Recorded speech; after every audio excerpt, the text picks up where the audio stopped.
materi kali ini silahkan disimak videonya. Nah anak-anak, sekarang kita lanjutkan materi yang kemarin tentang bersih itu sehat.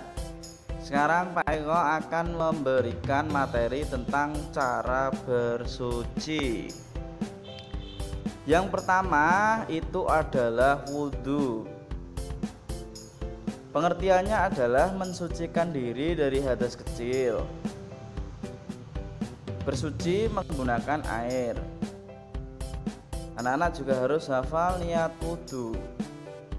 Nawaitu wudhu'a li raf'il hadasil asgoril fardhu lillahi ta'ala. Selanjutnya syarat sah wudhu, yaitu dengan air suci dan mensucikan. Artinya apa? Jika air itu tidak suci, tidak sah untuk berwudhu. Kemudian ada air yang halal, maksudnya adalah air yang murni milik kita sendiri, bukan barang curian. Kemudian yang ketiga, membersihkan badan yang membersihkan benda yang menghalangi air menyentuh kulit, seperti misalkan ada catu dan lain sebagainya, itu perlu dibersihkan. Kemudian rukun wudhu yang pertama adalah niat.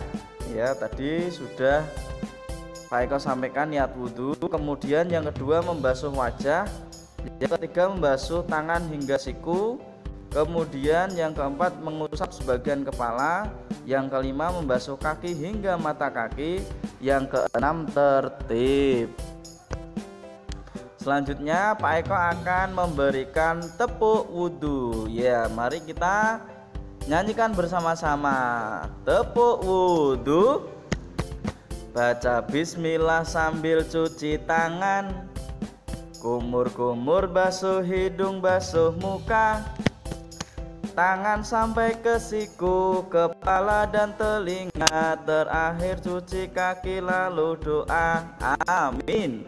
Nah, silahkan anak-anak dihafalkan ya. Nanti suatu saat ketika kita bertemu di kelas, kita tepuk wudhu bersama-sama. Kemudian ya, cara bersuci selanjutnya adalah dengan tayamum. Artinya bersuci dengan debu. Tayamum merupakan mensucikan dari hadas besar dan kecil. Jadi jika tidak ada air, maka bersuci hadas besar dan kecil itu bisa dengan tayamum. Kemudian dilakukan jika tidak ada air atau berhalangan air. Jadi misalkan ketika kita sakit kok tidak boleh menggunakan air, maka kita boleh tayamum. Kemudian hanya mengusap wajah dan kedua tangan. Nah, itu tata cara tayamum ya anak-anak. Jadi hanya kita tempelkan tangan kita ke dinding, kemudian kita usap wajah kita dan tangan kita. Itu cara tayamum. Selanjutnya adalah tata cara bersuci, yaitu dengan istinja. Istinja artinya membersihkan kotoran yang keluar dari kubul dan dubur. Ya. Kemudian istinja itu menggunakan air atau batu. Jadi dalam tanda kutip ya, maksudnya itu adalah cebok itu ya. Ketika kita buang air besar atau air kecil, nah itu namanya istinja, kita cebok itu. Terus kemudian ada pengertian bahwa istinja menggunakan batu itu disebut dengan istijmar. Nah, jangan lupa ya pengertian ini. Istinja menggunakan batu disebut istijmar. Kemudian dilarang menggunakan benda tajam ketika istinja. Nanti dapat melukai anggota tubuh. Selanjutnya yang terakhir adalah mandi. Nah, ini kita bersuci. Yang terakhir adalah dengan cara mandi, yaitu meratakan air ke seluruh tubuh dari kepala hingga kaki. Ya, pengertiannya itu. Mandi yaitu mensucikan dari hadas besar. Ya, jika kita berhadas besar maka caranya adalah mandi. Dalam sehari minimal kita mandi 2 kali. Kemudian bagaimana kita menerapkan hidup bersih?